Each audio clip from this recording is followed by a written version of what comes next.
Isang malagim na trahedya naganap sa Washington DC sa Amerika bago natapos ang unang buwan ng 2025. Ito ay nang magkasalpukan ng isang pampasaherong eroplano at isang US Army Black Hawk helicopter habang parehong nasa himpapawid.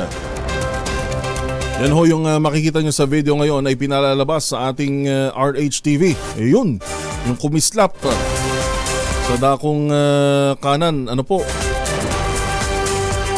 Sa kumpirmasyon ni US President Donald Trump, walang nakaligtas sa aksidente.